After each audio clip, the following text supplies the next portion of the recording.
Good evening, everyone. It is 6 o'clock, and I would like to call the meeting to order. Mr. City Clerk, may you please do roll call? Councilmember Jimenez. Councilmember Tamayo. Here. Councilmember Torres. Here. Mayor Pro Tem Melendez. Here. Mayor Peralta.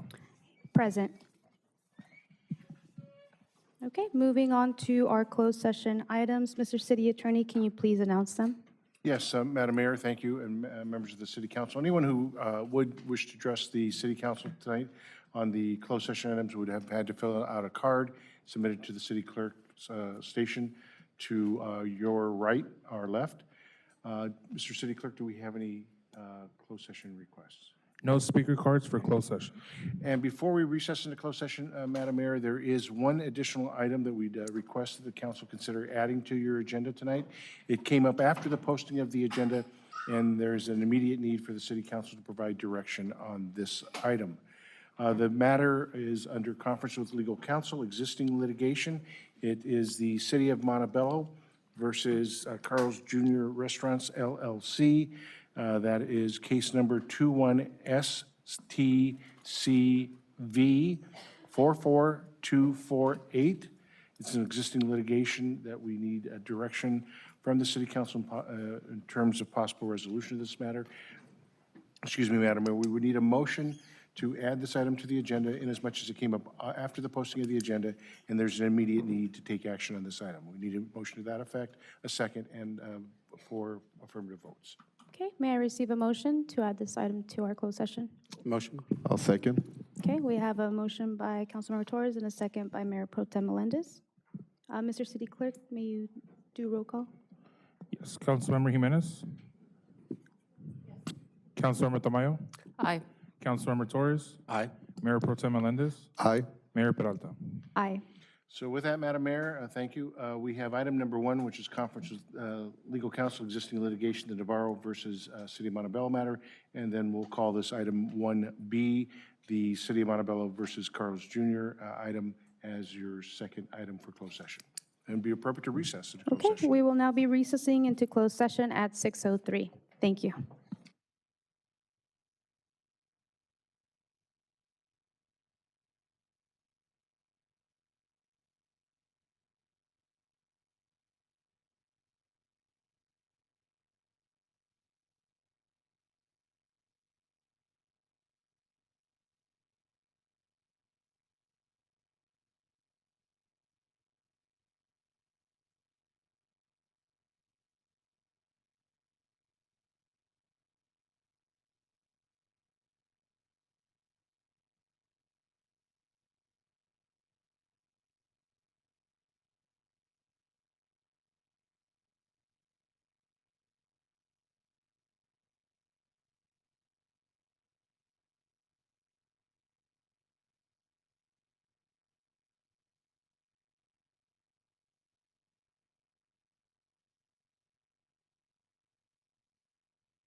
Good evening, everyone. I would like to reconvene our meeting from closed session at 6:47. Mr. City Attorney, can you please provide a report on closed session items? Thank you very much, Madam Mayor, members of the City Council. The record should reflect that the City Council convened for closed session for the two items for closed session, the one item that was listed on the agenda, and the second item which was added on to the City Council's agenda. Let me get the title of that.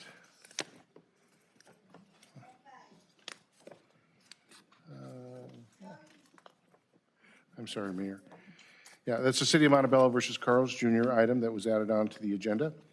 That all five members of the City Council were present.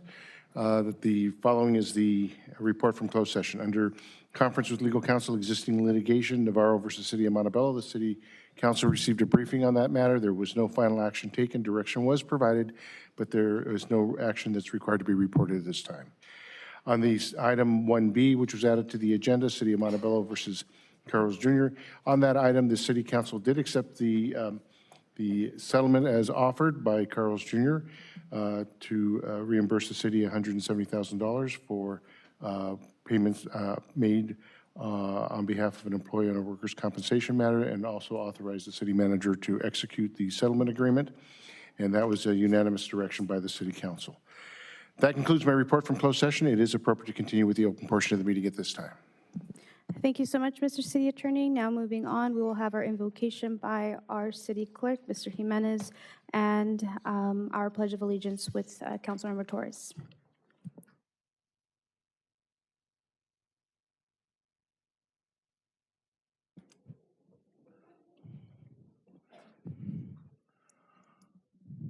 Father, we are thankful for this day that you have given us, for its blessings, its opportunities, its challenges.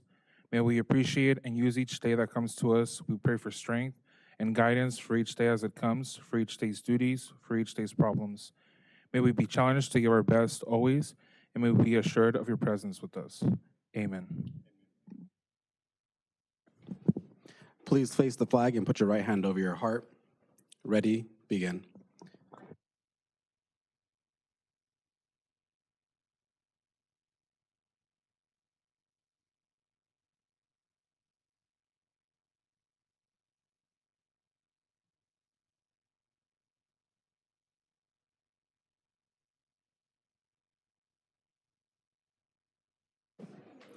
Now moving forward to corrections to the agenda. Mr. City Manager, do we have any corrections this evening? We do not have any corrections at this time.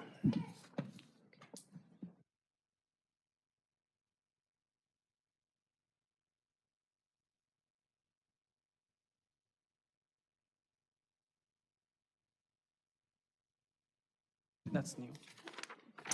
My apologies. At this time, we will be moving item number 4 to the upcoming meeting on February 14th, and item number 6 has been pulled for presentation by the city treasurer.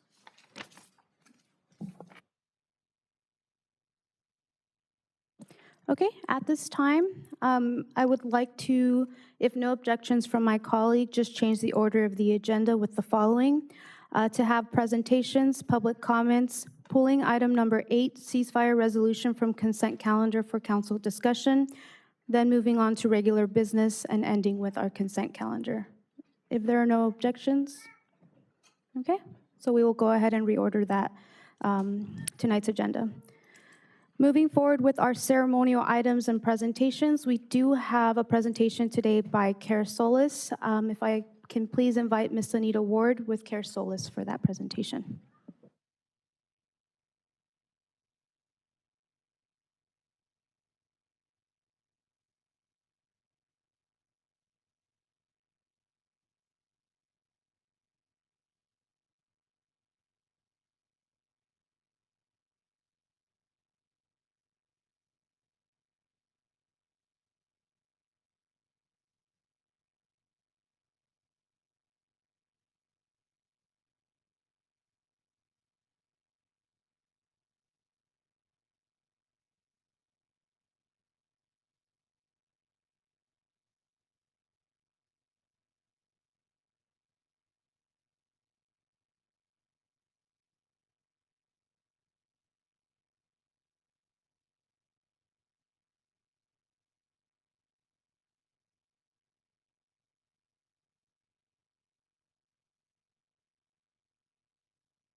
On? Oh, there we go.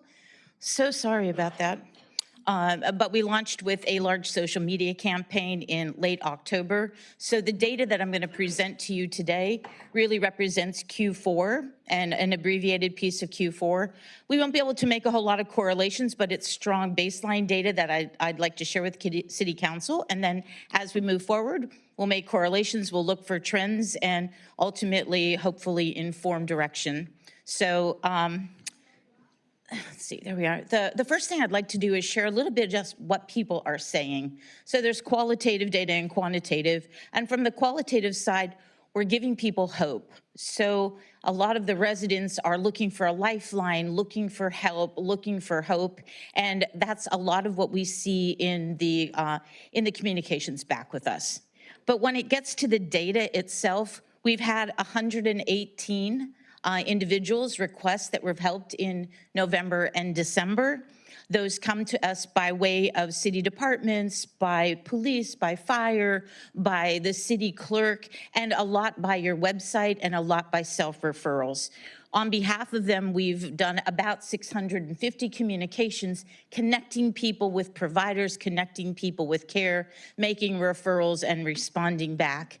We're really proud because it's taken less than a day to find matches. And for us, that's a strong number that we're able to match people with a provider in a short period of time. We've matched 97% of all of the cases and requests that have come to us. There were a handful of people who, I think largely because of stigma, halfway through say, you know what, I'm not sure I'm ready for this. But we'll continue to pursue them and continue to help them and continue to outreach to them. The days to appointment are averaging about 23 days, but remember that those are contingent upon the availability of the resident as much as they are the availability of the provider. So we'll track that as well.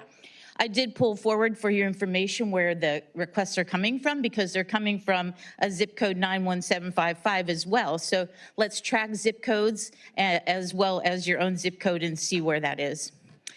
There are categories. I won't go deep around what DSM is, but it's basically a standards manual for how you categorize mental health conditions and categories. And I thought that what I'd do is just share some of this with you. You'll see that the top categories that we're seeing are anxiety, depression, and trauma and stress.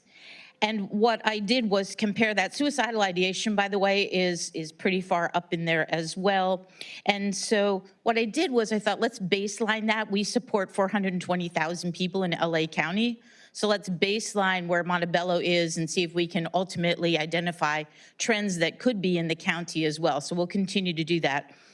The one thing that we'll keep an eye on for Montebello is that the levels of trauma and stress, at least in the cases that we're getting, are statistically significant, just in comparison back with LA County. So again, I don't want to mislead you or make some correlations. We don't have enough data yet. This is just our first reporting.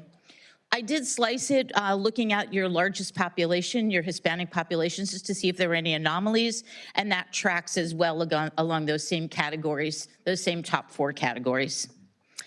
And then I thought, let's look at it by treatment type, because what's important there is you have a number of people who are looking for something beyond just basic therapy. They need beds. And so that has been the challenge for organizations broadly. We're really happy to say that we have actually 21 individuals with serious mental illness we've been able to place into hospitalization, partial hospitalization, detox interventions, and I'll go through that with you. But as you look at this data in particular, one thing that we'll keep an eye on is that individual therapy is lower percentage than it is in LA County, but look at the psychological assessment piece. People are asking for it, which means that we're probably getting to people for whom this is a first time a foray into the mental health arena. And they're saying, I don't know what's wrong, I need an assessment. So your messaging around it's okay to ask for help seems to be resonating more deeply, and I think we should continue to promote that message as we move forward. But then largely beneath that, you'll also see that those treatment types, as I said, require access to psychiatrists, to medication, to beds, and to much more advanced pathways. I thought let's take a look and dive a little bit around substance abuse categories. so that we can begin tracking against that as well. Alcohol-related disorders lead the way on that, followed closely by stimulant-related disorders, cannabis, and opioid. So we'll keep looking at that and tracking that more broadly. And then I took a look at it across gender, age group, and ethnicity. I am going to point out really clearly, and I hope none of the males in the room take offense, but generally this is led by women. Excuse me. So in Montebello, again, your messaging is getting to men that say it's okay. Like we're removing the stigma with a lot of this messaging. So here we're seeing many more requests from males than we are from females. Excuse me. I'm so sorry. Thank you. And then in terms of age group, that maps quite clearly to your demographics. Well, it's largely an adult population that we're helping and largely a Hispanic population that we're helping, which tracks again back to you. And then looking at the insurance, we are helping the most vulnerable. Look at those insurance. It's people with no insurance, people with public insurance, largely leading the way there. So we're tapping into some of your more vulnerable populations who really need mental health care. The highest private insurance, just so you know, is Kaiser leads the way, but then right behind that, we have Medi-Cal and Anthem Blue Cross. So we'll be able to track, again, the insurance companies that are providing care. We've only had a handful of requests for social services. Maybe as the messaging continues, we also provide access to all the wraparound social services. But these are just a few of the requests that we're getting. So maybe in our next messaging, we'll push more with the city around access to wraparound services. But clearly, there's the need for the mental health service. And then lastly, these are the 21 serious cases of serious mental illness. And while it's a bit of a stretch, the annualized amount, the annualized cost to a city is $6,608 of an untreated serious mental illness. So I've annualized that number just so you have some mechanism as the leaders of the city to track what does that return potentially look like. So we'll continue to track it. These are the cases that we've been able to refer. And we're very excited that we're actually helping people. We're avoiding, suicides, and we're getting people who are most vulnerable into care. So thank you for this partnership, and I'm happy to answer questions. And then we'll continue to report every few months back to City Council so we can really start seeing what do the trends look like, what data are we seeing, and largely increase engagement and get the word out. So thank you. Thank you very much, Ms. Ward. And looking to my colleagues if there are any questions. Okay, so Councilmember Torres.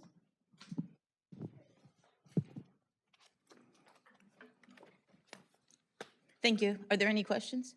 Yes, we do, Okay. sorry. Thank you, Madam Mayor. And thank you for the presentation. This mental health has been something that I've been particularly interested in, particularly since the start of the pandemic and when we really kind of started to understand that a lot of people might be silently suffering and wondering what role the city should and could play in addressing that issue. And so very proud of this council for approving this pilot program. I think that as important as mental health is, that we also make sure that we're hitting our mark and hitting the target, that this obviously is a worthwhile investment in some ways, but like in really being fiduciaries for our residents, just really understanding like, could these dollars be better spent elsewhere, if anywhere else? So first of all, I just kind of wanted to ask, in the analysis of the zip codes that are using this service, we see it here in Montebello and also in Monterey Park. Is there any insight as to why, where that particular relationship comes from? So I can only make some assumptions because I didn't dive into who's actually relationships they are. But it could be people who work for the city or work in the city but live somewhere else, so they got access to the QR code here in the city but potentially live in Monterey Park. What we will do is continue to monitor for any other zip codes and then dive a bit deeper. But our assumption is that it's either a family member or an extended family member. Maybe I got the QR code, but my sister lives here and she's struggling with her child, so I'm sharing the QR code with a family member. Thank We you very see a much. lot of that in other cities, like with Montebello, or not Montebello, I'm sorry, Murrieta and Temecula, for example, where they may work in Murrieta but live in Temecula. And we just provide care. So we're not going to stop somebody if they have a zip code in Monterey Park. We're just going to provide the care. But I'll report it back to you so you have visibility. That'd be great, thank you. One of the strengths that we always talk about here in Montebello is how we're a full-service city. We have our own police, we have our own fire, we have the fourth largest transit system in the county. And I think part of the hope in implementing this program was that our departments would be able to employ and deploy these services for people that, for that warm handoff and those that were experiencing crises. So I just wanted to double check with staff if we had been able to print any collateral materials or start to advertise this on our buses, being that we serve, I believe, something like, I forget if it's 2 million miles. I think it's 2 million miles. 2 million miles in terms of our bus lines a year. I think there's a huge opportunity just to get, tens and hundreds of thousands of eyes on these resources. So I wanted to double check to see if that had been at least advertised on our bus lines. I can go ahead and answer that. At this point, we have not advertised it on our bus. We have on all our social media platforms. We do have printed material. We will continue to continue with the branding outreach on that, which would include our buses and some of the other offerings that we have. So it did take us a couple months to launch it just internally as we train staff. And so now that we're working with their team, and now that we've pushed it out a little bit harder, now we have the capacity to now continue with that. So we anticipate that to occur in this next couple months. Okay, yeah, And we're that'd be going to great. dedicate a resource to work with your teams so that they're here again reinforcing not just how to do it in the training piece, but the why, and make sure that if there's any obstacles that we eliminate them as well. Sure, yeah. So, advertisements in the headliners, the pamphlet holders at the front of the bus. In terms of transit, that's great. And then also for police and fire, just having that resource readily available for those that are experiencing, those immense stresses of emergency situations. I left cards with the QR code at the front desk for anybody who happens to be in here as well that may want to take advantage of the free services that you offer. So I know we're looking at a number of things. We're looking at putting up posters on the back of restroom doors as well. So I know that the two communication teams are working to push engagement even more, especially now that we're seeing that we're really tapping into helping people who don't have insurance, who have public insurance, and may feel like they don't have any pathway. So. And I'll use that point to segue into one of my other questions here. In seeing the number of those without insurance that we're helping, I was wondering what services those individuals are able to receive. So I'm really proud to say we match them with providers who navigate sliding scale for them. So it can be anywhere from zero cost to $35. So we match those individuals who have no insurance with a provider who will either do pro bono work or who will help them navigate through sliding scale, or in some cases actually help them with public insurance. So part of the way that we tag a provider in our system is by what insurances they accept and how they help those without insurance. Great, thank you very much. Councilmember, and I think you mentioned the term warm handoff. Yes. In our conversations with Care Solace, I would describe that's exactly their approach in terms of making sure that people get the resources. One of the things that you touched about, and we were really impressed, is the fact that whether you're able to pay, whether you're not, they're going to populate that list and be able to connect you with that person. But it's not just to extend, they're just going to give you a list, hey, call this person. They will literally get somebody on the phone, connect you directly, because sometimes people that are in crisis or in need, there's obstacles that are inherent. And one of those other things is just actually picking up the phone, connecting, speaking with somebody, right? So they truly do, in every sense of the words, have a warm handoff in that, they'll connect the person, they'll make sure that it's appropriate to their need, Yep. And then kind of track it internally, right? And obviously there's That's right. limitations in terms of what you can and can't share in terms of what their That's needs right. are or the services that they get. But within their capacity, they'll make sure that they're getting the services. That We actually even book the appointment, Yeah. which is why you saw those 23 days. So we book the appointment on behalf of the resident. And then if the resident doesn't have transportation to get there, then we arrange transportation that we pay for to get them both to the appointment and then back to their home as well. That's amazing, that's great. I just wanted to point out the statistic that was presented in the presentation, and just note for my colleagues that whites have a disproportionate share in terms of what's represented in our population. So just something to think about, something to be aware of. Our community is 75% Hispanic, and yet according to the survey here, Hispanics only make up 37% of those requesting services, and those that identify as white, 28%. So, just as we think about how we fill this out and who we're messaging to and who's receiving the largest impact, just something to keep in mind. And we'll continue to track it. I think the important part is this is the initial baseline data, and as we, really push engagement, I would expect customized messaging for different parts of the population. Sure, thank you.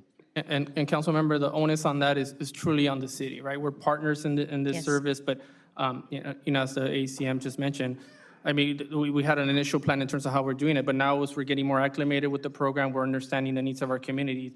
It's really on us not only to get the messaging, not only internally with our staff, we're talking about the buses, but we have a robust public engagement team. We're gonna roll this out in its full capacity, and we're gonna target the residents specifically that you're outlining. And we'll do that hand in hand with you. So it Yeah. truly is a partnership, and we will be here for the entire journey. And Mr. City Manager, and those in the audience, I mean, I think personally, I think that was part of the goal of this program, was to actually get data on who's affected and how to really target our services. Sometimes, we have big hearts and we want to solve problems, but the way that it presents to us might be different than what the actual picture's out there. So Carousel has been a partner in this, is really helping establish that foundation of information. I just wanted to ask, I noticed that the ROI, the return on investment, is based off of that KC base study. So I just wanted to ask if that could be provided to council, that base study? Absolutely, absolutely. In fact, I'll send over to you all of the methodology behind that and where the use case came from. Thank you. And that concludes my questions and comments, except for one last thing. We have a full house this evening, and I just would like to let everyone know that the services that we're talking about right now, Care Solace, mental health, these are not bound by zip codes. They're not bound by city. Anyone can use them. So if you guys go on our city Instagram, if you look up Care Solace, you'll see that Montebello is a partner in providing those mental health services. So I just want to encourage everyone as you walk out this evening to grab a card. Perhaps you or someone you know needs that kind of help, and the city of Montebello is here to help you. Thank you very much. Thank you. Thank you so much, Councilmember Torres, and thank you so much, Ms. Ward, for your partnership and Thank you helping for your to partnership. increase Appreciate mental it. health Thanks. services with the city. And now moving on to our next and final presentation, we have our Fire Academy and Orientation Pinning. At this time, I would like to invite my colleagues to the podium to recognize several firefighters who successfully completed the Fire Academy on December 15, 2023.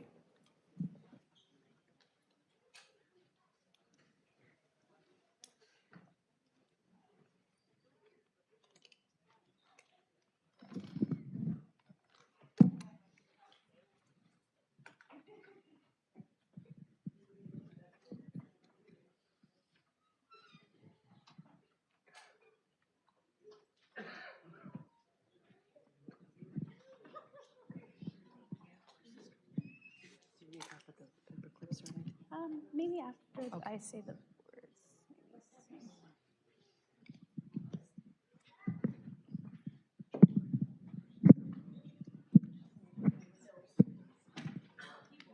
Do you know how this works?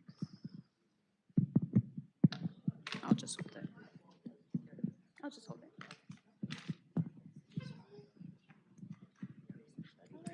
Yeah, how are you? Good, thank you. Okay. So as we commend these new firefighters for their accomplishments, let us also acknowledge the sacrifices made by each of them during their rigorous training. The Fire Academy is known for its demanding standards, and those who will stand before us have met and surpassed those standards with resilience and determination. Today, we don't just celebrate the completion of a program, we welcome these individuals into a noble brotherhood and sisterhood. They are now part of a community that shares a common purpose: to protect and serve, to rush into danger when others flee, and to be the calming force amid chaos. Congratulations to Chris Orlowski, Daniel J. Barajas, John Perez, and Mr. Steven Munoz. If I can please have you come up.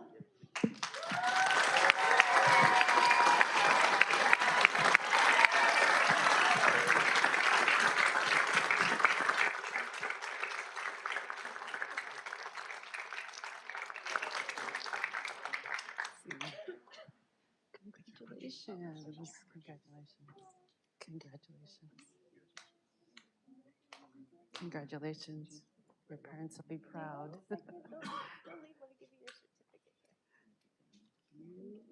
Let's see. Yes. Congratulations. This is great.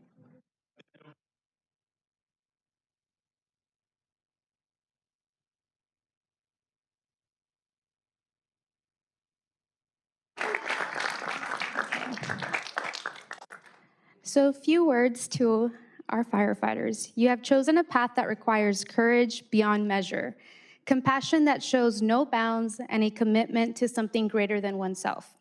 Your journey as a firefighter has just begun, and it will undoubtedly be marked by challenges that will test your mettle. But always remember, within each challenge lies an opportunity to make a difference, to be a beacon of hope, and to leave a mark on the lives you've touched. Welcome to Montebello.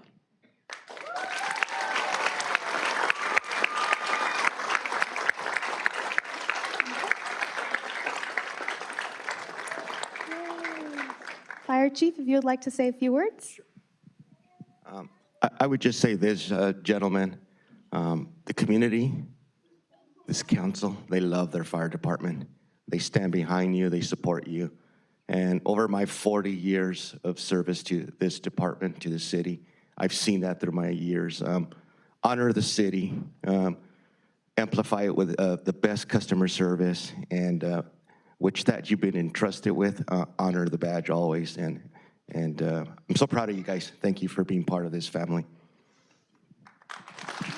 Thank you so much.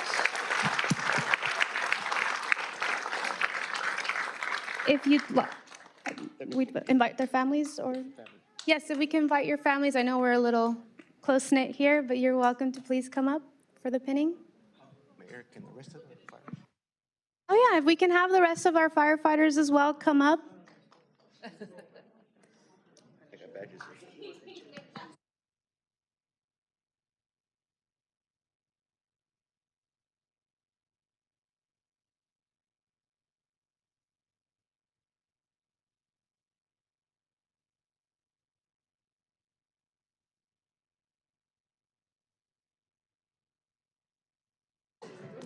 And our city clerk will be doing the oath.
Is that everyone?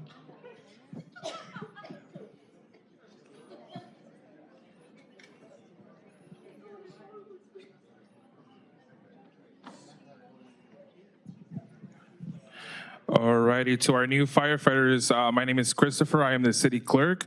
It's an honor to administer the oath of office for our local heroes here. So what we're gonna do is to our new firefighters, if you can please raise your right hand, and we're gonna administer the oath. I'm gonna read the statement and you'll just repeat after me. I state your name. Do solemnly swear that I will support and defend the Constitution of the United States and the Constitution of the State of California against all enemies, foreign and domestic, that I will bear true faith and allegiance to the Constitution of the United States and the Constitution of the State of California, that I take this obligation freely without any mental reservation or purpose of evasion, and that I will well and faithfully discharge the duties upon which I am about to enter. Congratulations.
Loved ones, you can go ahead and pin your loved one.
Thank you, Chief.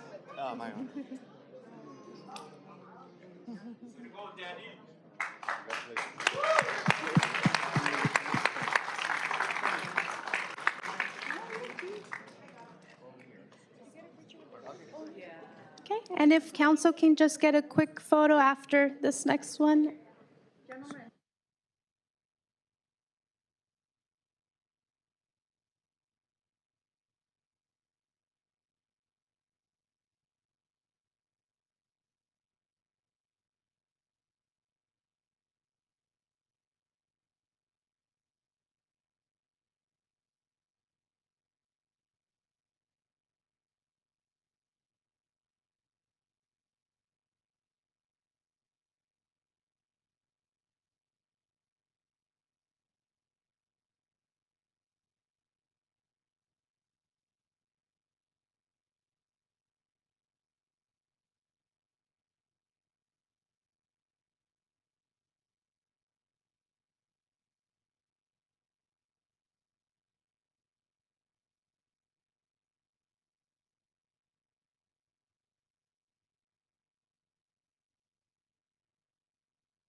Okay, we will begin shortly. If I can please have the audience please settle in and take a seat for those that will be remaining for the remainder of the meeting. May I? Okay, those in the audience, would you please take your seats? We will be proceeding with the rest of the business portion of this meeting. Please quietly take your seat at this time. Please take your seat, and the conversation in the audience would need to cease at this point in time. Council needs to resume its business. Okay. And those of you that are by the door, could you please move away from the door so that the chambers can get back to order? Thank you. Thank you very much for your cooperation. Thank you, everyone, for your cooperation. We will go ahead and move forward with business. We do have a portion of public comments on non-agenda items. So these are comments that are not specifically on tonight's agenda. Seeing that we do have an overwhelming number of non-agenda and agenda items, if there's no objection from my colleagues to just reduce speaking time from 3 to 2 minutes, we do want to make sure that everyone has an opportunity to voice their opinions tonight. No objections? Okay, Mr. City Attorney, may you please continue on with our public comments on non-agenda items? Yes, thank you very much, Madam Mayor. Anyone who wishes to address the City Council on non-agenda items would have to contact the City Clerk's representative to our, your right, and please fill out a card and turn that in at this point in time. I know we have, as Mayor said, numerous cards on both non-agenda and agenda items. So with that is stated, then it's appropriate to start with the non-agenda item public comments. And do we have non-agenda public comments cards to proceed through? Yes, we do. We do have a total of 13 speaker cards for non-agenda items. Okay. First speaker is Fiona Ramers, followed by Tina Gizar. And again, this is for non-agenda items. Item 8 will be dealt separately, will be handled separately. So if you're wishing to come up and speak on item number 8, this would not be the time to step forward. Thank you. Good evening. I am Fiona Reimers. I'm the Community Library Manager at Hollifield Library. And I'm just here to share what wonderful things the library is doing very quickly. We have a beginning ukulele class for teenagers. We also have a very strong teen advisory board, which is a great way for teenagers to get volunteer hours. Also, February 12th is Library Lovers Day. The whole of February is Library Lovers Month, so please come and visit us and show your love. We also have an art program for adults with special needs, and that is Thursday, February 15th. We also have a continuing vaccine clinic for the COVID shot and the flu shot. And I would like to leave these with you. Thank you very much. Next speaker is Tina Gizar, followed by Rosa Tamayo.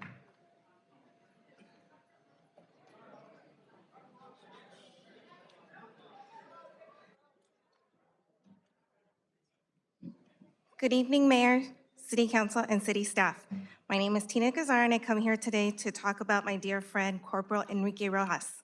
2 months ago, Enrique's family invited my family and I to attend his retirement send-off, which was to occur on Friday, November 10th. Several of Enrique's families and relatives, friends, and also officers who retired from the Montebello PD department were to gather in front of the station to celebrate his 25 years of working for the city. But not only were his friends and family and fellow officers were there, but his son, who took military leave from Guam, also flew halfway around the country for this ceremony. I was told everyone was together at the end of the shift, and dispatch would alert officers of a special announcement, and the dispatcher would relay Enrique's career accomplishments and assessments. However, that was not to happen.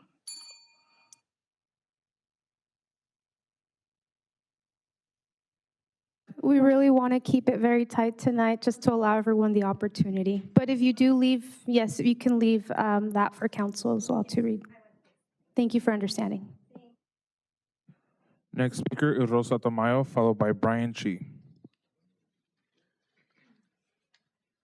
Buenas noches. Ah, Good evening. Mayor Scarlett Peralta en sí,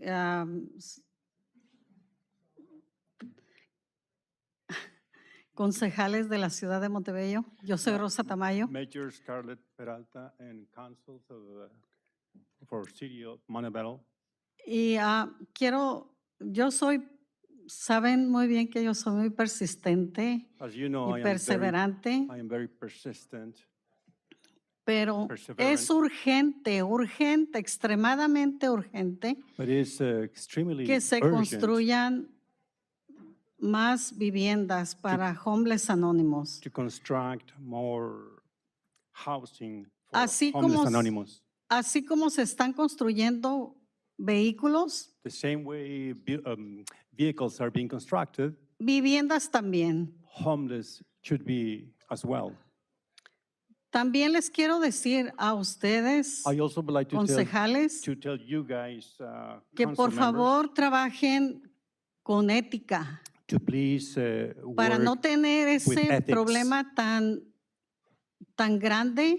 in order to prevent that big problem. Estamos en economía y ustedes están gastando mucho dinero, We are in a millones, financial situation and you guys are spending a lot y of da money, el problema de crimen municipal que hacen. and that creates a city Por problem. no trabajar con ética para los trabajadores porque les quiebran sus derechos de su trabajo. By not working with ethics for workers because their rights are being La gente ya está broken. enojada. He hablado con mucha gente de I have spoken with los 5 several people distritos from the y 5 están districts enojados porque se They're les mad está gastando los taxis que ellos pagan para because nuestra ciudad. the money that they contribute with, the taxes, are being spent. Y ellos están contribuyendo demasiado And they are contributing a lot. y están en un problema de economía también. And they also are in the midst of a financial problem. Y también le quiero decir al City Manager Raúl Álvarez I also would like to address City Manager Raúl Álvarez que los $275,000 de su contrato that his $275,000 of his contract, el Distrito 5 paga demasiado también tax District 5 y also no pays porque a lot. la concejal Angie Mejía And it's not no because, haya votado por usted, it's not because pero Angie Mejia didn't vote for you, depende de ella también su sueldo. but it Así que also por favor depends also on her me la respeta about y le your- pone atención. about your payment. Therefore, respect her and pay attention. Y quiero que usen la ética, And la want you filosofía guys de trabajo, to use the ethics and porque philosophy si of algo work. pasa con ustedes, Because if something happens with el you guys, distrito no va a poner el pecho para ustedes, the para district defenderlos. is not going to come forward for you guys. Muchas gracias. Thank you very much. Next speaker is Brian If I Chi. could, if I could please request that we limit clapping and no loud noises. We do want to continue with business. Thank you. Brian Chi, followed by Patrick Chi. My name is Brian Chi, and I'm here as a 25-year union representative of my union, and I'm here in support of my brother, Michael Chi, and I'm here in support of my dad, Dudley Chi, that would like to speak, and I'd like to yield my time to my dad. Excuse me, sir, that is not, you have your 2 minutes, but you can't yield your time to anybody else, sir. I can't yield my time to my dad. He would like to say a speech. I yield my time to my father. There's nothing.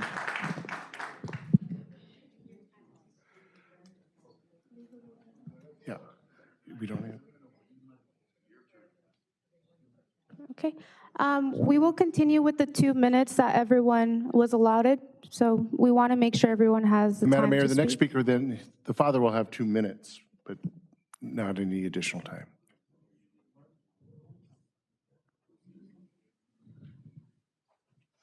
So who do you want to speak now? I'm just, is it, Well, okay.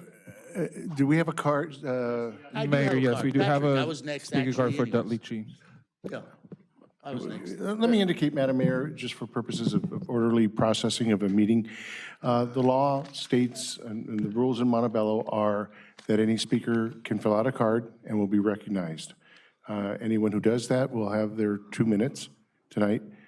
So if this gentleman wishes to have his 2 minutes, is there a card Okay. filled out for that purpose, We'll Mr. just City let our Clerk? father speak then for the 2 minutes. My name's Dudley Chi. I'm the father of Michael Chi, Brian, and my son. Read. Okay, Michael Chi is my oldest son. I have 4 sons. One of them, my grandson, live here in Monterey, Montebello. I had the pleasure of celebrating many celebration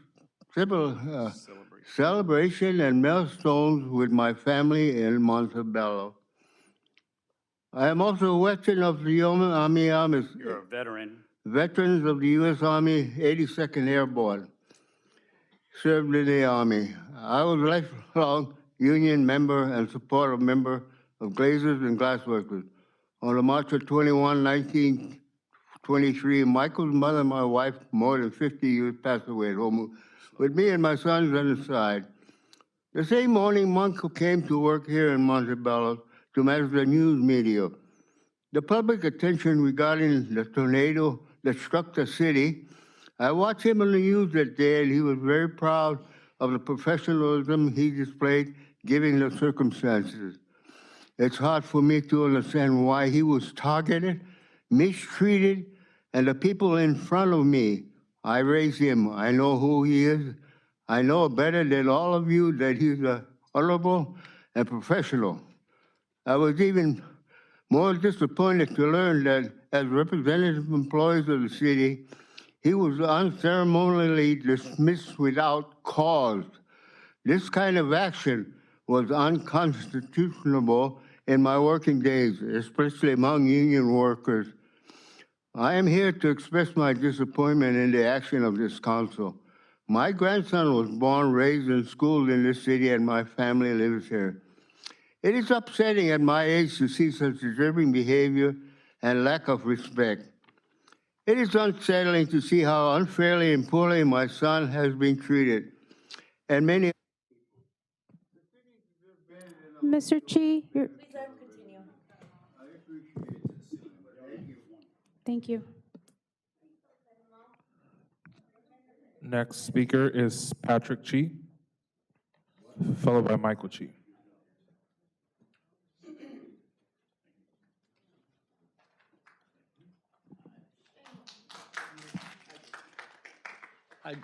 I'm good. I don't need to make any comment at this time. I'll defer. Next speaker is Michael Chi, followed by Joella Valdez. Good evening. I'd like to submit my father's comments as city clerk for part of the record in their entirety, please. I address the council tonight, 3 of the members sitting at this dais with your new titles of defendant, defendant Torres, defendant Peralta, and defendant Tamayo. My lawsuit was filed in LA County Superior Court this Monday. The city of Montebello was served formally with that lawsuit this morning. My attorneys and I look very much forward to the process of discovery in the weeks ahead, however long it takes. Justice will be brought now to a jury trial and a judge. It will be taken out of your hands as the evidence is brought forward. Thank you. Next speaker is Joella Valdez, followed by Ana Jurado. Good evening, Council. I'm just here this evening to let you know how disappointed I was last year when 3 of our 5 city council members voted to defund the position of the Director of Communication. As a resident, I do want to let you guys know that we residents have felt the absence of having a director in that seat. But really, I just want to let you guys know that in the spirit of justice and transparency and all the great things that we're seeing in the agenda tonight, I would like you guys to take a step back and put egos and resentment aside. I would like for our council to admit the wrong that was done and to consider a settlement, because this is costing us millions of dollars. This is not the first time that we've had an employee file grievances against the city. This same ego has cost us about $2 million to get rid of a very capable city manager last year. And as a resident, as a mom, as friends to many of you guys on this dais tonight, I don't want to see our city continue to go through these types of unnecessary litigation. So let's just perhaps do the right thing for once. Thank you. Next speaker is Ana Jurado, followed by Linda Nicholas.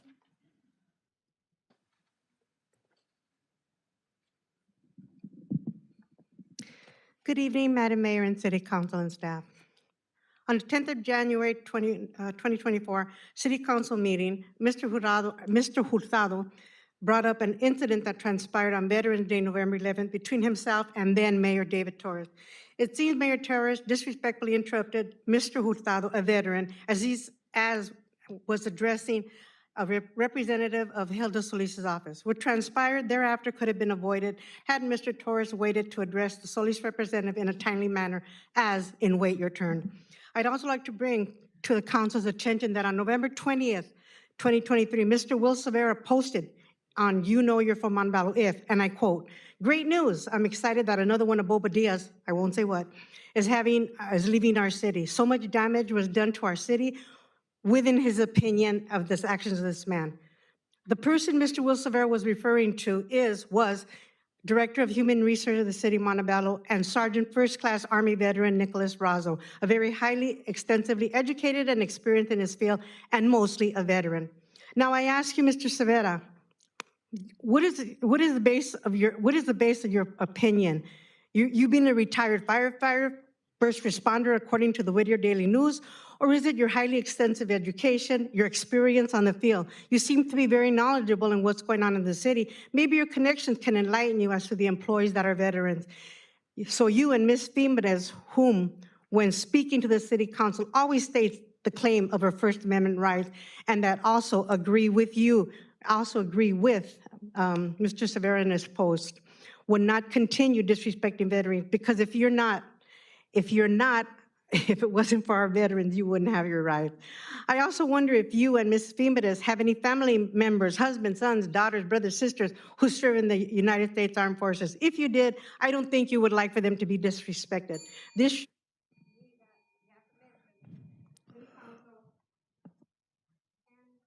Next speaker is Linda Nicholas, followed by Gregory Gonzalez.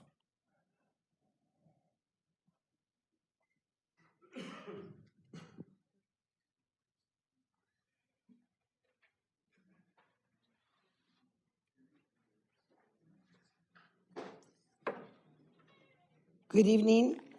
I would ask this council, when you consider adopting the resolution for an immediate ceasefire in Gaza, please also add the request for release of over 102 innocent hostages. They have been held since October 17th with no information if they are still alive. So please sign the resolution, but include that. Excuse me. Regarding item 17, the services contract awarded to Avant-Garde for administration of home CDBG program, was it put out to bid? If yes, I would like the date. I'm not sure if this council is aware of this, but there's a travel budget that was voted in by a previous council.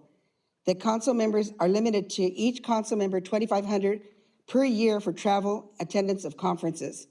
When reporting your travel information, please provide the total costs incurred, such as airfare, hotels, conference charges, stipends received. Maybe in the future you can make a post itemized on the city website. During your trip, Madam Mayor, neither you nor Torres last year should have attended the elected mayor conference held in DC. The city of Montebello does not qualify for membership because our city mayor is not a voted position, like in the cities of Amani and Whittier. The position of mayor revolves every year, and pro tem then becomes a mayor. FYI, neither Mayor Pro Tem Melendez, when he was the mayor, nor former Mayor Cobos Cawthorn attended the conference and did not cost the city thousands of dollars. That is what responsible leadership does, not waste our taxpayers' money on unnecessary conferences the city should not attend. Thank you. Can I leave this for? Next speaker is Gregory Gonzalez, followed by Raul Hurtado.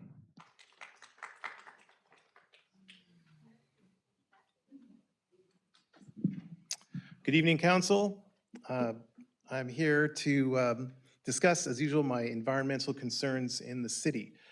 I support the budgetary expansion for tree planting in the city, which needs to expand to the 60 freeway, extending from Keenan Avenue to Paramount Avenue, as well as a proposed partnership with Tree People. I do not see those items on the agenda tonight, and I look forward to seeing them at the next meeting. Tonight, I would also like to discuss plastic. Plastic is an insidious stain that is slowly killing all of us. The next time you walk into a supermarket, pause for a second and take note of the plastic assault. Everything is wrapped in plastic. The cheese you buy is wrapped in plastic. Yogurt is sold in plastic containers. Bread comes in plastic bags. Fruits and vegetables stacked in neat piles in produce. Most have plastic stickers with barcodes. The delicious tortillas at Super A, they come in a plastic bag.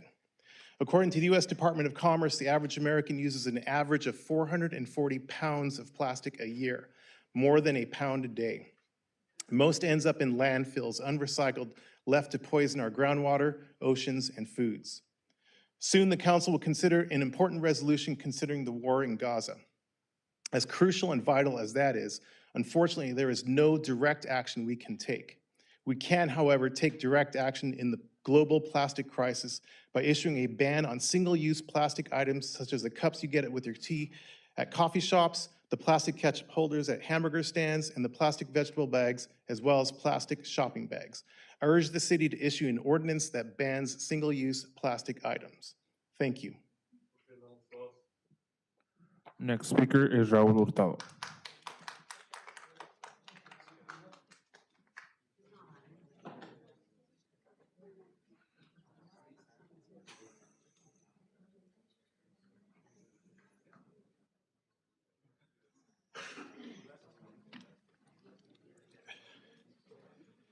I'd like to begin by recalling the last meeting that my 3 minutes were over.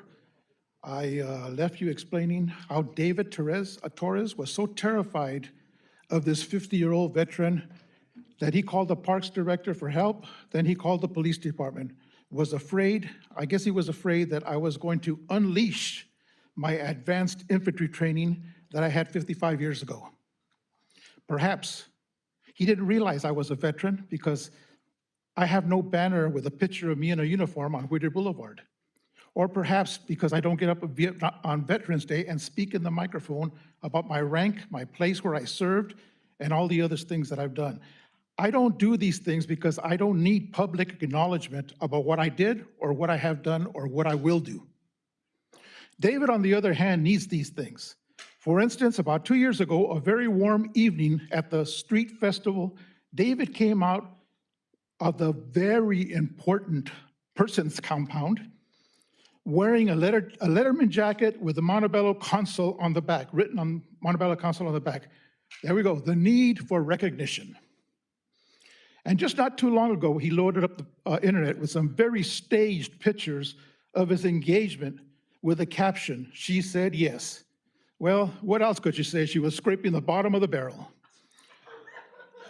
There we go, the need for public acclaim. Now, I wish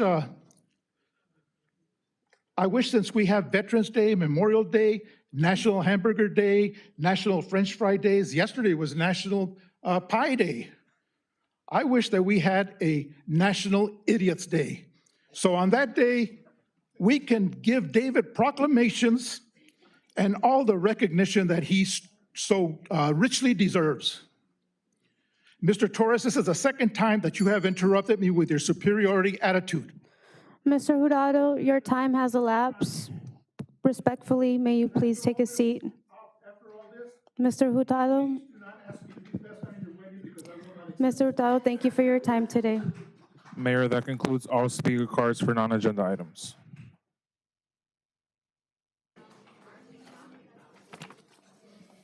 Okay, so moving on to, give me 1 second here. Staff communications on items of community interest. Mayor, council members, yes, I have a few items of community interest.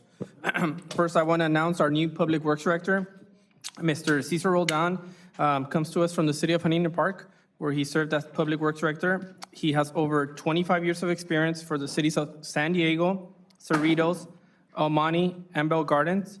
Academically, he has degrees in civil engineering from San Diego State University and a master's in public administration from the University of Laverne. He has substantial experience as an engineer and has a collaborative management style. He is focused on constituent service and community engagement, which is an emphasis of our city. We are looking forward to working with Mr. Roldan. I don't know, Cesar, do you want to stand up, wait, so they kind of see you, recognize you?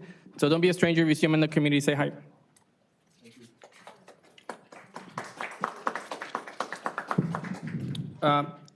Our budget, as we begin our budget process, one of our emphasis is to make sure that we're inclusive of the community and we get feedback in terms of how our city's going forward.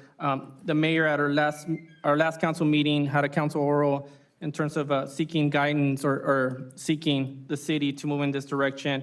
Likewise, administration wants to be inclusive of residents. In this capacity, I want to announce a couple of items that a couple steps that we're going to be taking in terms of our budget. Starting in February, we're going to be launching our community survey, which will be available on our website, on social media. It'll be in English and Spanish.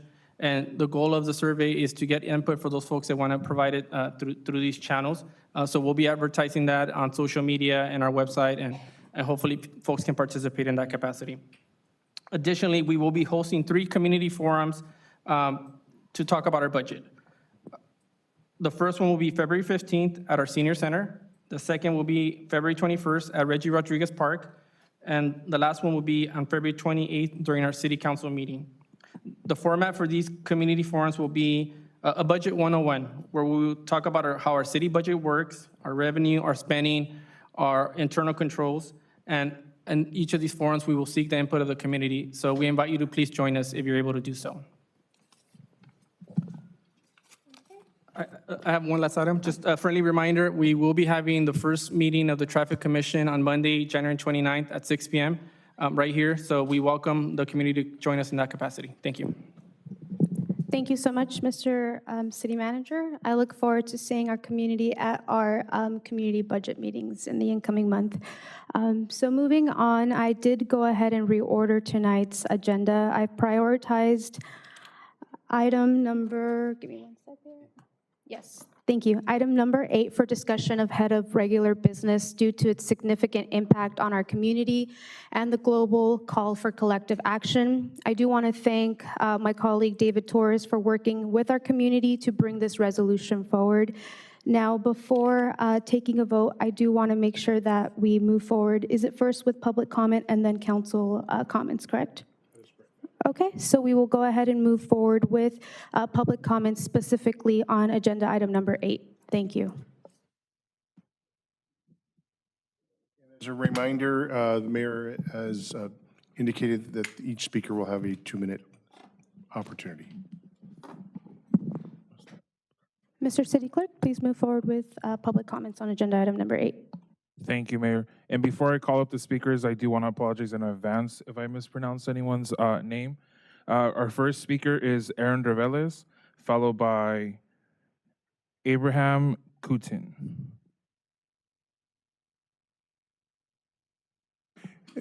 If your name has been called out, could you please step forward to the microphone? And if you are next up to the microphone, just be ready to make your presentation. First speaker again, Mr. Do we have Aaron here? Okay, we'll move on to the next speaker. Next speaker is Abraham. And who's the speaker after that? No, when you step up forward, sir. Can we get a clock on the screen? Yes. And the next speaker, Mr. City Clerk. Next speaker is George H.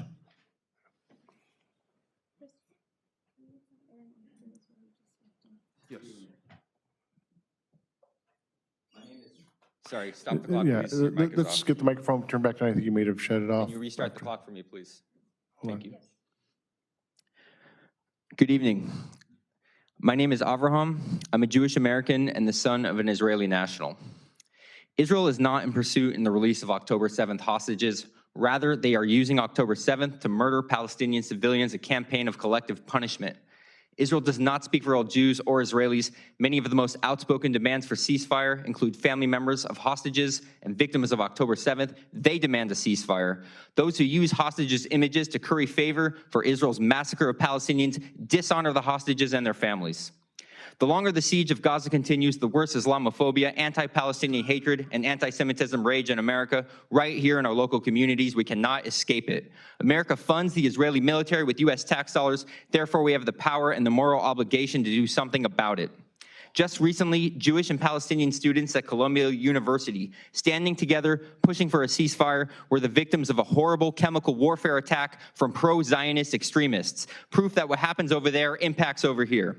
While I have personally experienced anti-Semitism my whole life, some of the most extreme hate I've ever experienced was from Zionists threatening to murder myself and my Jewish friends. The British did not carpet bomb Ireland. They negotiated with the IRA, and they have lasting peace. The U.S. bombed the Taliban for 20 years, which did not result in peace, but a huge loss of Afghan civilian life, huge losses for U.S. military, and trillions of U.S. tax dollars lost. We must learn from this history. Israel has kidnapped thousands of Palestinians, many of them children, without charge or trial. They are more than capable of making a trade to the safety and benefit of all. They simply refuse to do so. Only through an immediate and lasting ceasefire can this happen. There is no other way. I have listened to Israeli politicians for decades claim that they can bomb their way to Israel's safety and security, and they have always been wrong. There must be ceasefire now or the entire region will go up in smoke.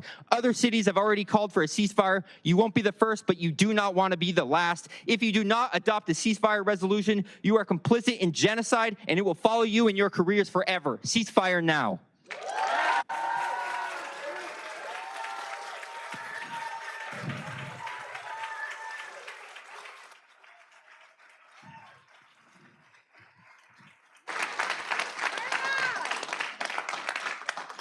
Next speaker is Aaron Reveles, followed by George H.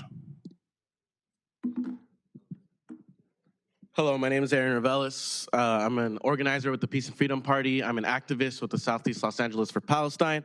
But to begin, I will read something that was sent to me from a Montebello resident because they couldn't make it today.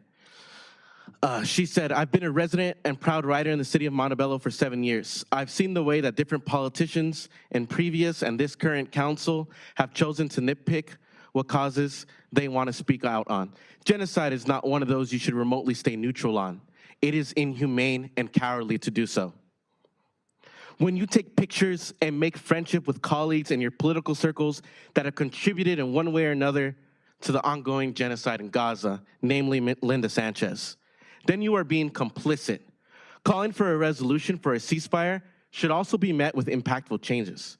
Reassess the business that Montebello is partnered with. Our taxpayer money should not contribute to a genocide. And for me and myself, this is me saying this, not Jocelyn Flores. I know that each one of you won your city elections with just between 700 and 1,500 votes. If you do not vote on this ceasefire, there's plenty of volunteers here ready to knock on doors for your opponents. 700 votes, 1,500 votes, that is nothing. We can do that in one day. Thank you. Goodbye. Next speaker is George, last name H. Next speaker is George, last name H, followed by Amy T.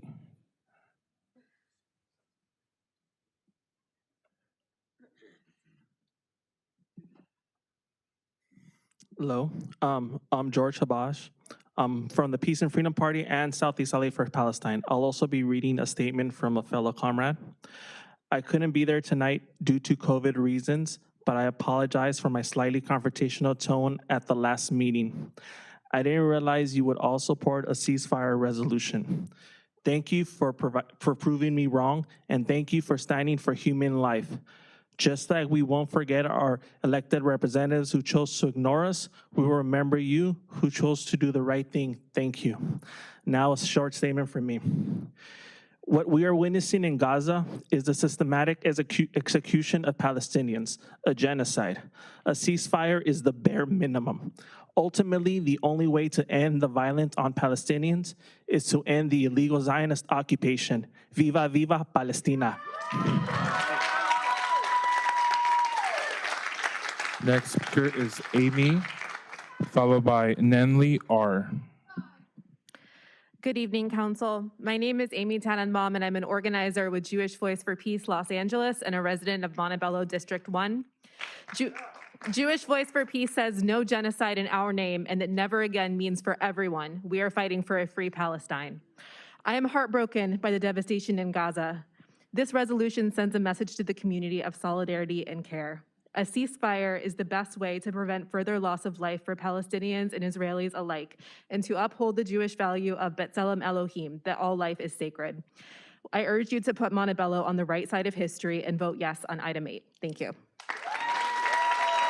Next speaker is Natalie Robertson, If followed we by can Fernando please try to Becerra Rios. limit the noise so that we can hear who is up next, please. Thank you.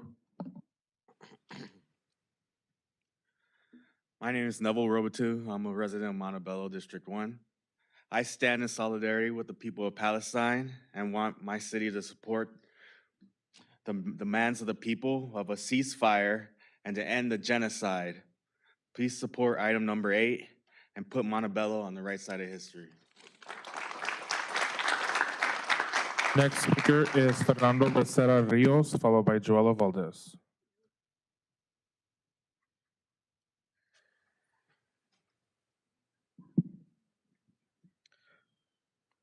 Hello, City Council, residents of Montebello, concerned citizens, and people of the world. Please excuse my appearance. I came from work. I work at the power line industry. I'll tell you what I tell my foreman. I'll get a haircut when I get a day off work early. Okay, I came here to talk about the source of pride of the city Montebello is for me. I have deep roots in Montebello. My grandmother was born during the Great Depression in Simon Brickyard. My family's labors made the bricks that literally paved the road to the beginnings of Los Angeles County. In the mid-'80s, my parents bought a house on South 4th Street, and shortly after, my two brothers and I were born and raised in this city. I attended St. Benedict's Elementary, Cantwell Sacred Heart of Mary, and Montebello High School, graduated in 2005. My brothers and I have made many friends of various cultures and background, private school and public school. My fiance, partner, and love of my life from Montebello, her parents are still off beach in Greenwood. I hope that our children will spend many days at our parents' house in Montebello. I want to keep having pride in the city of Montebello. First, I would like to say I'm happy to see that you still recognize the Armenian genocide and the monument that is to be made a California historical landmark. Now, for the current genocide in Gaza, the city of Montebello must call for a ceasefire in Gaza. Help save Gaza, save Palestine. Please. Thank you. Next speaker is Joella Valdez, followed by Amelia Wade. Good evening again. I'm standing before you with my family, colleagues, friends, to stand in support of the ceasefire resolution. You guys know as well as anyone here is that you guys represent us, right? And it means much more than just saying you represent us. You have the ear and the relationships with the people that are making decisions right now as we speak. So it's so important to send this message to our Congress representatives, to our senators, to let them know that at least here in Montebello, our money, our tax dollars, we don't want to fund a genocide. We're calling for an immediate, unconditional ceasefire now. Thank you. Next speaker is Amelia Wade, followed by Abigail Coons.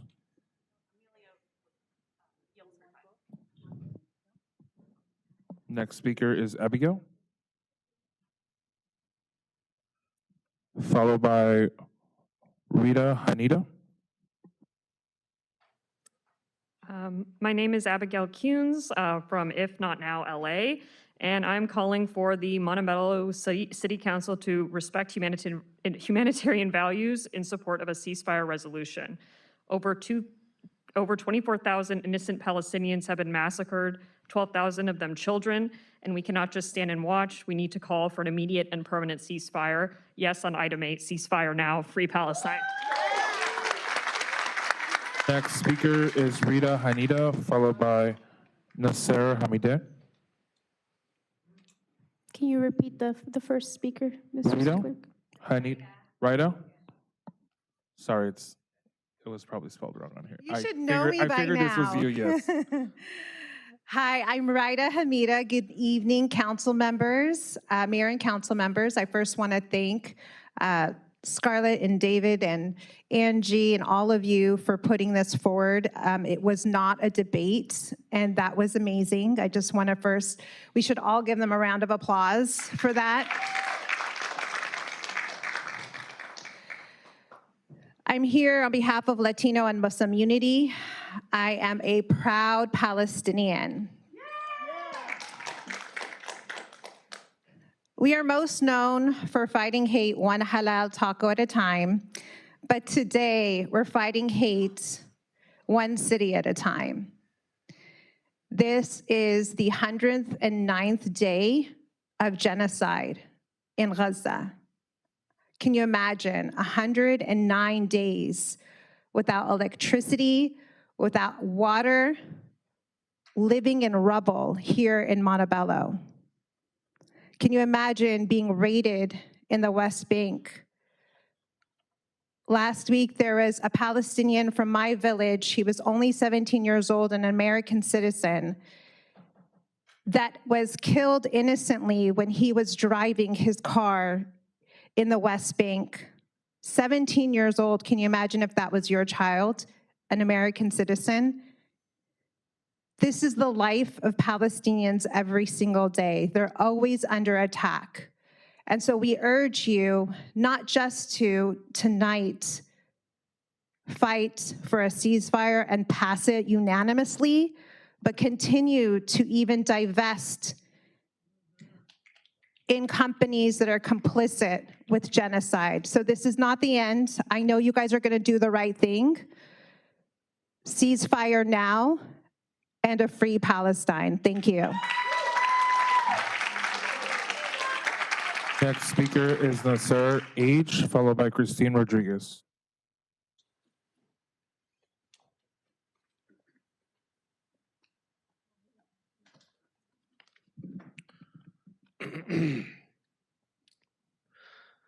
Hello, Mayor and City Council. I'm Nasser Hamida from the Palestinian American Citizens Group, a lifelong Montebello stakeholder, from playing high school football at Montebello High School to attending over 100 family weddings at the famous Quiet Canyon. Montebello is more than just a city to me. My family roots run deep in the city of Montebello. Today, I speak to the heart of Montebello. I stand before you to address crucial points that resonate with the core values of Montebello. I will implore the City Montebello Council to embrace humanitarian values and acknowledge the ethical responsibility to stand on the right side of history. Supporting the Palestinian people aligns with our city's commitment to justice and human rights for all. By taking this stand, Montebello has the potential to inspire other communities and members of Congress to join in the solidarity. The urgency of the situation in Gaza cannot be overstated. Since October 7th, over 24,000 innocent Palestinians, including 12,000 children, have been tragically killed at the expense of the IDF. We cannot be mere bystanders. We must call for an immediate and permanent ceasefire. I urge the City Council to empathize with Montebello residents who have ties to Gaza and Palestine. They long for a community of solidarity and collective care in the face of pain and loss. Let us consider the human impact on Gaza residents.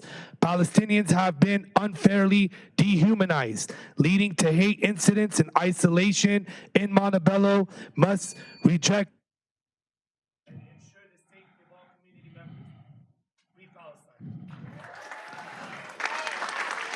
Next speaker is Christine Rodriguez, followed by Andre Sanchez.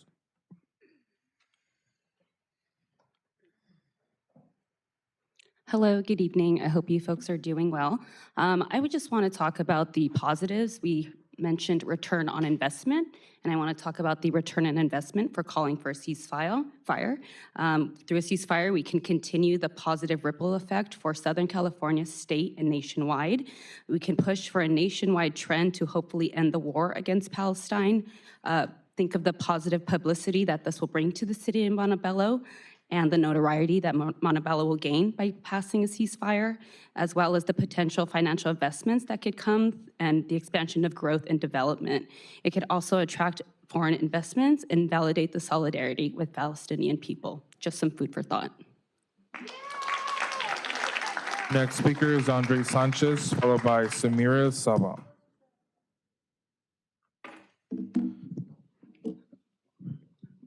Okay, I'm here on behalf of my comrades to support the cause of the Palestinian liberation movement across the globe. Whether large or small, the impact of our solidarity with the indigenous people of Palestine is just as vital toward the movement of their liberation. And liberation, because the so-called United States of America has been complicit using our tax dollars to fund a terrorist illegal occupation in the Middle East, so-called Israel, rather than fund the public necessities and our living conditions here.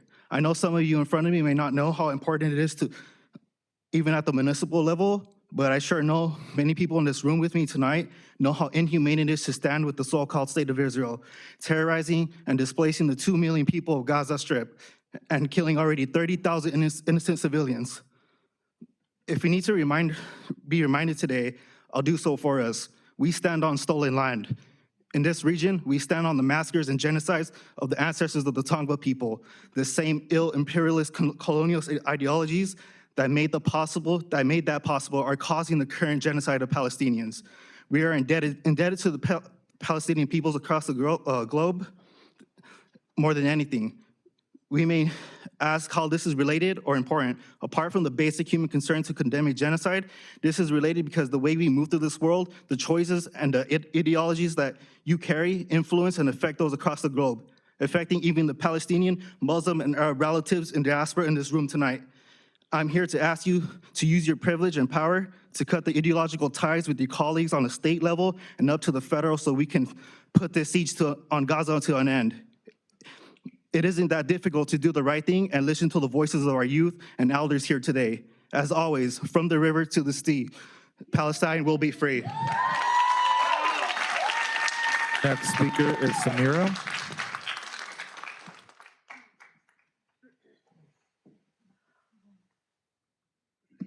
Good evening, relatives. I'm grateful to have the opportunity to uplift a ceasefire at the bare minimum in the name of dignity for Palestinian people here in the US and beyond all over the world. There's been a state-sponsored genocide and erasure of Arab and Palestinian people. When you pass this ceasefire resolution today, be it not performative, be it something that is a commitment to change the history of this imperialist nation that is invested in the deaths of people of color, of poor people around the world. Make whatever writing is in this resolution have teeth. Make sure it says genocide. Make sure it says apartheid. Make sure it says ethnic cleansing. Make sure it is real and legitimate and something on paper that is not just performative. Free Palestine. And then our final speaker, we do not have a name on here. So whoever submitted their card at the very end.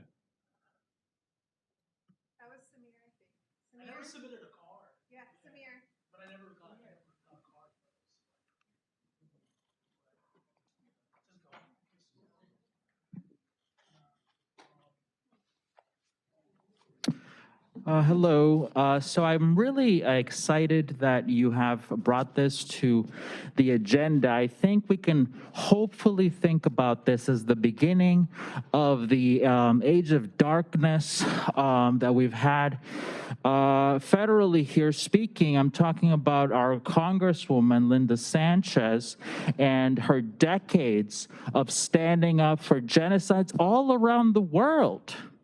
She has funded those genocides through her votes that are just obviously oppressing, our community. We have so many needs here. So many families are struggling to get by, and yet she keeps on voting for not just to send money to Israel, to send it to carpet bomb other countries, to Africa, to Mexico, when they sent over all that money to, quote, fight the drug cartels. That was all a lie. That was just to destabilize Mexico. So we don't want that U.S. imperialism anymore. We want an end to that genocide that our so-called leaders, really our misleaders, have pushed all around the world. So again, I'm thankful that you have taken this step. Hopefully you do take it, and you stand up for the good things in our community. You stand up for our true values, our humanitarianism, our compassion, our kindness. We want our families here to be using our very, very scarce dollars. We want healthcare and education and housing. We want a good life here, and we want also a very good life for the people of Gaza, people of the West Bank, people everywhere. So that's why we are saying loudly and proudly to please join us. Call for this ceasefire. Ceasefire now. Free Palestine.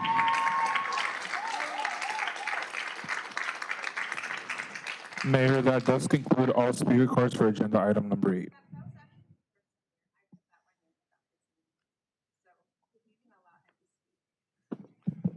If there's no objections from my colleague, can we please allow Mr. Samir, who there was a mishap in his card? Okay, thank you. Good evening. Thank you so much for letting me have the opportunity to speak to you all tonight. I wanted to first thank council for meeting with me at several points in the months prior to this resolution being proposed. I especially want to give my warmest appreciation to Councilmember Torres and Councilwoman Tamayo, who is my representative up in Racket Mountain, for meeting with me about this before the new year. Just a few days before the new year, we had a discussion about this, and I really appreciated having that opportunity to speak to the heart about why this issue matters so much for me. My family came to Montebello in 1973. We came in 1973 because my father was a refugee from Jerusalem. He came after the Six-Day War, and through the sponsorship of other kind Americans, he had an opportunity first settle in Monterey Park in 1967, just a month after the Six-Day War, and then 6 years later, settled in Montebello in Racket Mountain, where we all live to this day. We've been living here for more than 50 years. And, growing up here as a Palestinian American, there aren't very many of us here, of course, but there is one reason why I was really inspired to put this, to try to get this going, and it was because, other speakers have mentioned before, we have the Armenian Genocide Monument up on Quiet Cannon, and on the inscription, it talks about the prevention of genocide. What has happened, not just on October 7th, not just on October 8th, not just the months and the days and the weeks after, as the resolution discusses, but for the 75 years prior, and more than 75 years, say 100 years, our people have been genocided out of our land. And that's why I'm really happy to support this resolution. There are, of course, I only have 20 seconds left, so I'll keep this very succinct. There are some things I wish that we could have included in the resolution, some text that I really would have wished that was in the resolution per some of the text that I gave, but that doesn't really matter, to be honest, because the most important part is that Montebello is going to make a unanimous vote tonight, get this resolution passed, and I look forward in the future to seeing us build on this action, as many other speakers before me have said. Thank you.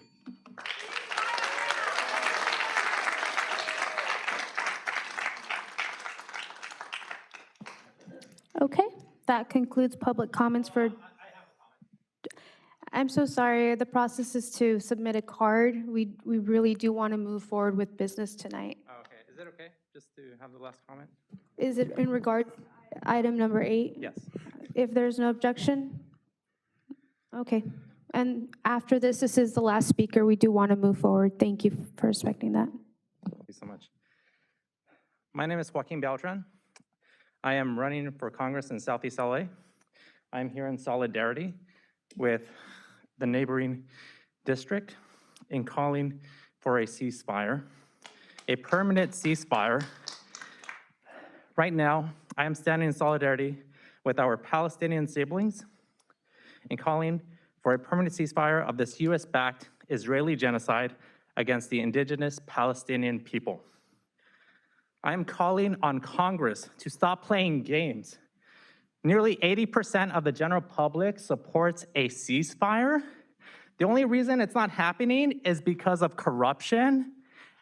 And the only reason that Palestine is going to be liberated is because of everyday people who are coming to these city council meetings, to county meetings, that are protesting in the street, that are divesting and calling for the liberation of Palestine. In the past 3 months, over 31,000 Palestinians have been murdered, nearly half children. Over 115 journalists, over 100 UN workers, over 2 million people displaced. And this week, the final hospital was put out of commission. That is wrong. Hospitals are sacred places. How are we allowing this to happen? World Health Organization is now saying that more people may die of disease. Already 31,000 have died. This is on top of the 31,000. We don't have to wait for history to know that this genocide is wrong. We need to end the genocide, end the ethnic cleansing, end the occupation, end apartheid, and free Palestine.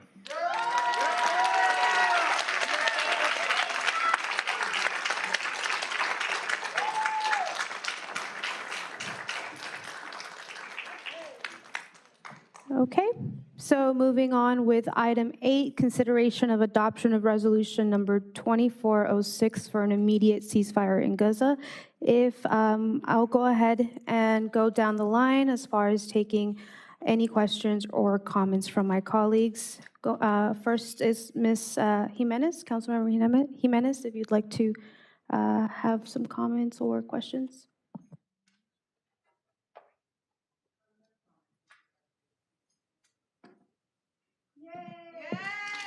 Okay. Councilmember Tamayo? Just a comment. I know this issue was brought up, as previously mentioned by Samir, that this issue was brought up and the importance of it to the residents here in Montebello. And I know several speakers also representing District 1 are in support of this issue. So I look forward to the resolution.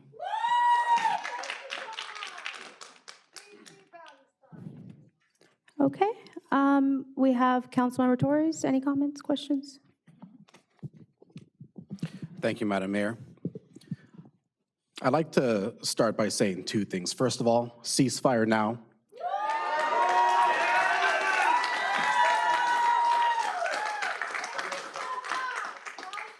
Second of all, in remembrance of the late, great Martin Luther King Jr., and to repeat a quote that I mentioned, bringing forward this oral at the last meeting, injustice anywhere is a threat to justice everywhere.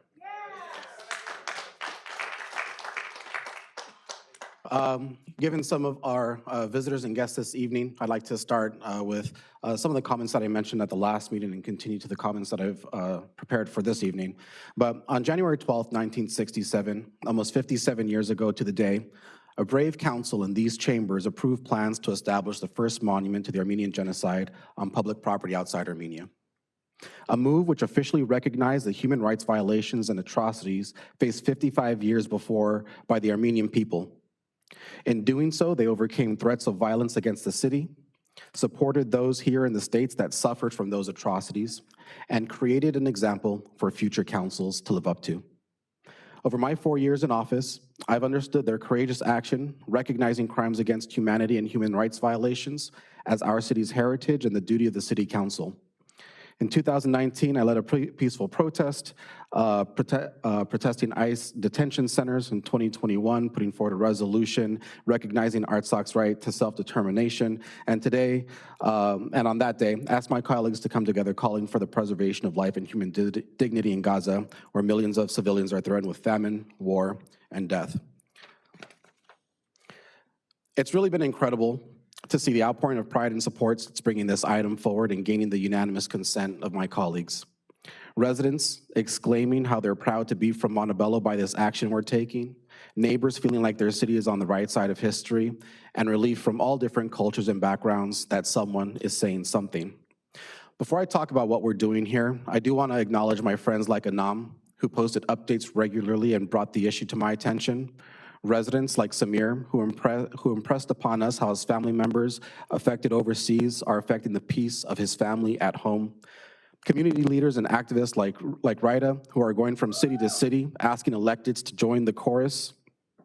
The collaboration and understanding of the Jewish Federation and working together with my colleague Mayor Scarlett Peralta on drafting the resolution that we see this evening.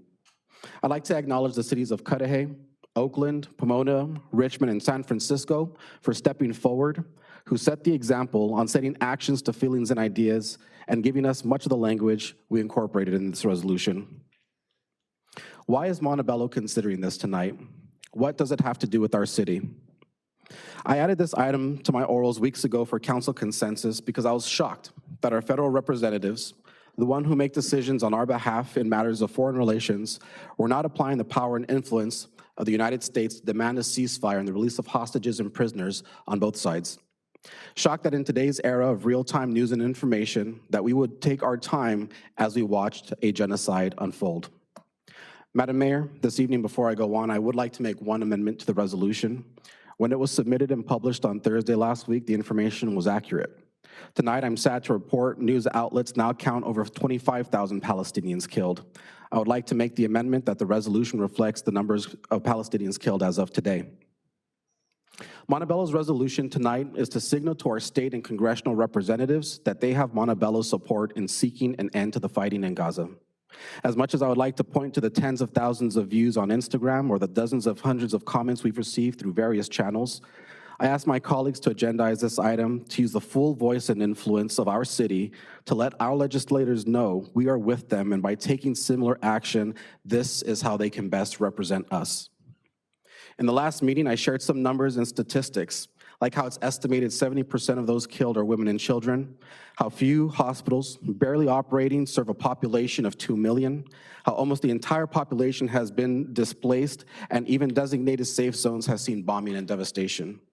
I talked about the hundreds of thousands experiencing famine, the deaths of entire families, and the destruction of entire communities.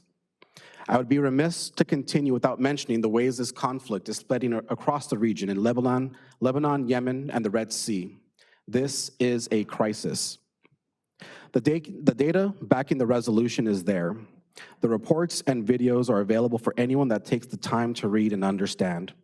By passing this resolution, we are lifting our voices and asking for relief in Gaza. Mr. President, Senator Padilla, Senator Butler, Congresswoman Sanchez, I urge you to use your authority to end the bloodshed in Gaza. Ceasefire now.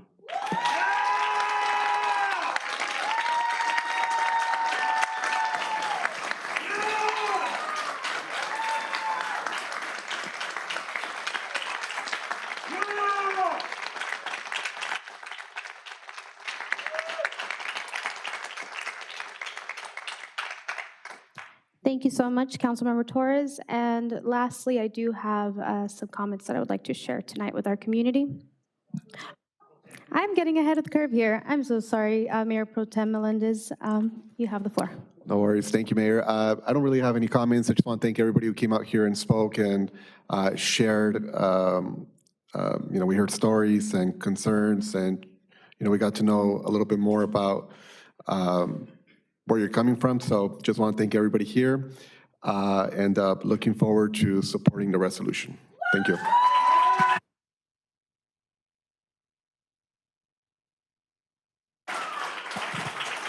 If I may, Mayor, if I may, my daughter just sent me a text message, if it's okay if I could read this on her behalf. I mentioned, I made a statement a couple weeks ago, my daughter Ruby goes to a Catholic private school. She's 17 years old, and her Jewish auntie did go purchase a kufiyah for her so she could make a statement at school. She wasn't allowed to, so she just asked me to read this right now.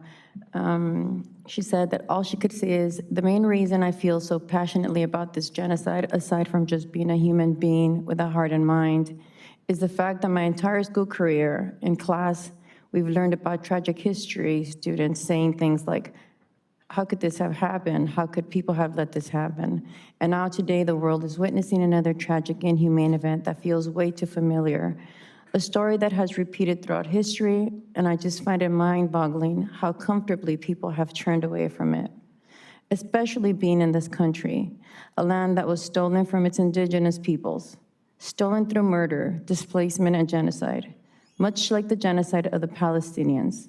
I've said it time and time again, we cannot go back in time and change history, but we can make it our duty, use our voices and power to prevent it from repeating, to stand against the repetition of a genocide of an indigenous people. This is Ruby Nasaya.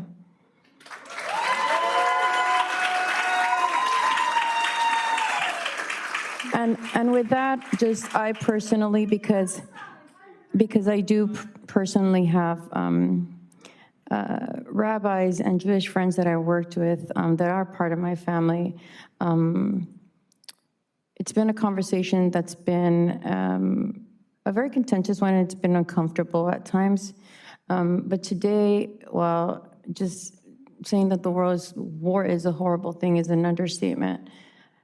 Today in the world, there are many civil wars and conflicts that are unimaginable horrors.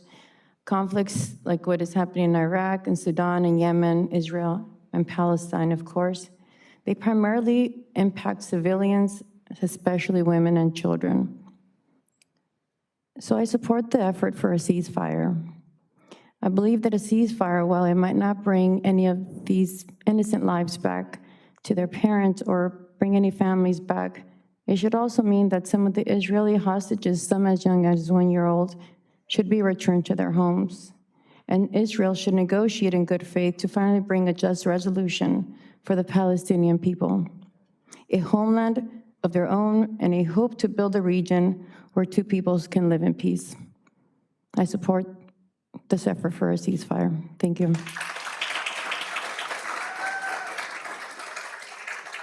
Thank you so much, Councilmember Jimenez. And lastly, I do just want to express my gratitude to all our public speakers who attended tonight's session. I know it's in the middle of the week. Many of you are working and have children, and so your presence here is very much appreciated and recognized. At our last council meeting, Councilmember Torres received council consensus directing the city to draft and introduce a resolution calling for an immediate ceasefire in Gaza. Over the last 2 weeks, we both have worked together on drafting the resolution, collaborating both with and engaging Palestinian and Jewish communities. I think it's extremely crucial to acknowledge that this effort stems from the efforts of our community, from all of you here. And as a council body, we have the power to act as a vessel for their collective voice and calls for a permanent ceasefire in Gaza, and to stand in solidarity with our Palestinian brothers and sisters. I would like to first off acknowledge the efforts of Ms. Raida Hamida, a Palestinian leader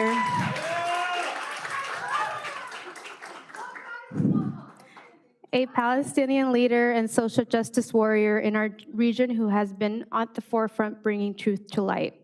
Also, I would like to recognize Montebello resident Samir Al-Amin, who has shared his personal and harrowing experiences of having his family and friends in Palestine decimated. The tragic mass atrocities in Gaza and the countless innocent lives are deeply distressing, and beyond the complexities of politics and religion, the issue fundamentally revolves around humanity, our humanity. On January 23rd, just yesterday, the UN Secretary General, in remarks made to the Security Council, stated, and this quote was one that really impacted me. The entire population of Gaza is enduring destruction at a scale and speed without parallel in recent history. Nothing can justify the collective punishment of the Palestinian people. More than 500,000 people are currently facing catastrophic hunger, according to multiple United Nations organizations, and it is estimated that some 1 million women and girls are displaced in Gaza. 2 mothers killed every hour, and around 10,000 children have lost their fathers. Women, children, and men are being deprived of safety, access to medical services and medicine, shelter, and protection. They are facing imminent starvation and famine every second, hour, and day that passes. Since November, I have signed on to 2 ceasefire letters joining colleagues across the nation to call for a ceasefire now. Now, I take immense pride in the power of our community and the support of this council. This collective effort is now being formally brought to my home, city of Montebello, that now takes to stand on the right side of history. The innocent children, women, men in Gaza deserve peace, love, and protection. Tonight, we amplify our community's voice and join global efforts to demand an immediate ceasefire now.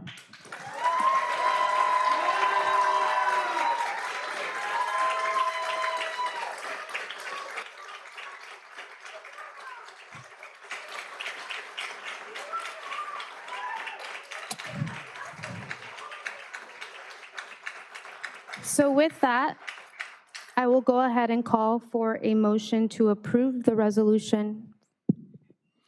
Madam Mayor, I'd like to make the motion to approve with the amendment that the number of Palestinian civilians killed be updated to reflect the 25,000. Can I get a second to that motion and amendment? I will I'll second. Okay, Mr. City Clerk, if we can please move forward with a roll call vote. Councilmember Jimenez? Aye. Councilmember Tamayo? Aye. Councilmember Torres? Aye. Mayor Pro Tem Melendez? Aye. Mayor Peralta? And I vote aye. The resolution passes.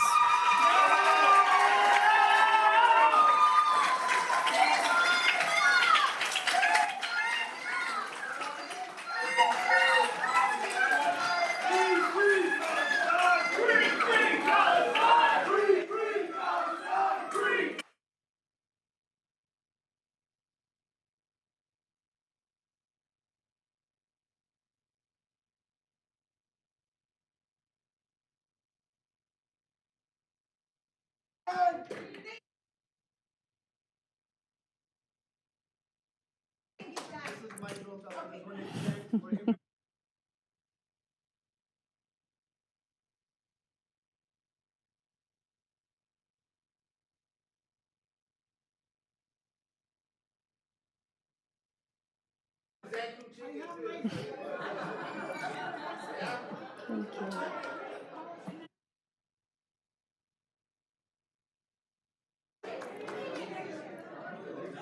Thank you. We will go ahead and now continue to regular business. I'll allow a few moments for everyone. You got any burritos in there? We will go ahead and recess please. and have a 5-minute break. Can I get a bite? Hey, ¿me das un pedazo?